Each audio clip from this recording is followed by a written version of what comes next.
પાદરા ક્ષત્રિય સેવા સમાજ અને પૂર્વ ધારાસભ્ય જસપાલસિંહ પઢિયાર દ્વારા સમૂહ લગ્નોત્સવનું આયોજન કરવામાં આવ્યું। આ ત્રીજા સમૂહ લગ્નોત્સવ યોજવામાં આવ્યા હતા, જેમાં 23 નવદંપતીએ પ્રભુતામાં પગલાં પાડ્યા, જેમાં રાજ્યના પૂર્વ મુખ્યમંત્રી શંકરસિંહ વાઘેલા પણ ખાસ ઉપસ્થિત રહ્યા હતા। પાદરા મહુવડ ખાતે સમૂહ લગ્નોત્સવ યોજાયો। ક્ષત્રિય સેવા સમાજ તેમજ પાદરાના પૂર્વ ધારાસભ્ય જસપાલસિંહ પઢિયાર દ્વારા આયોજિત ત્રીજા સમૂહ લગ્નોત્સવમાં 23 નવદંપતીએ પ્રભુતામાં પગલાં પાડ્યા। યોજાયેલા સમૂહ લગ્નોત્સવમાં પરણવા પધારેલા નવસાઓનું સામૈયું કરવામાં આવ્યું। વાજતે ગાજતે જસપાલસિંહ પઢિયારની ઓફિસે સામૈયું થયું, જેમાં જસપાલસિંહ સહિત ક્ષત્રિય સમાજના આગેવાનો ઉપસ્થિત રહ્યા।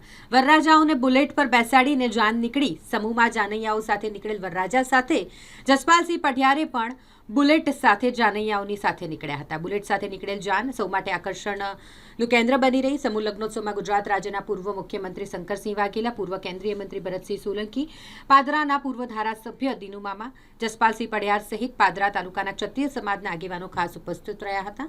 અહીં આવેલ મહાનુભાવોનું સ્વાગત કરવામાં આવ્યું હતું। આજે ક્ષત્રિય સેવા સમાજની વાડીની જગ્યામાં ત્રીજો સમૂહ લગ્ન યોજાયો।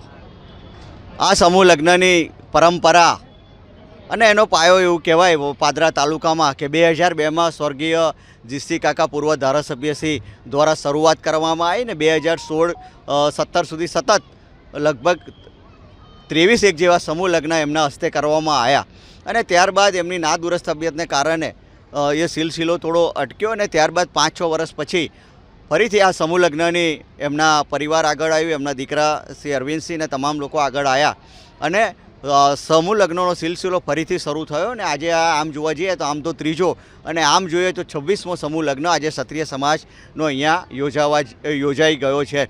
સાથે ખાસ કરીને વાડીની જગ્યા પણ જીસી કાકા અને તમામ જે દાતાશ્રીઓ છે પાદરા તાલુકાના જે સરકારી કર્મચારીઓ હતા એ તમામ લોકોએ ખૂબ મહેનત કરીને આ જગ્યા લીધી હતી અને આજે એમના પરિવાર દ્વારા આ જગ્યા વાડી બનાવવા માટેનું કામકાજ અત્યારે ચાલી રહ્યું છે।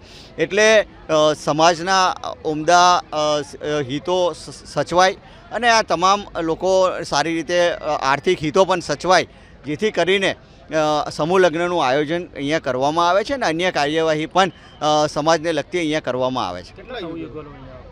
આજે અહીંયા 23 નવદંપતીઓ પ્રભુતામાં પગલાં પાડવા જઈ રહ્યા છે।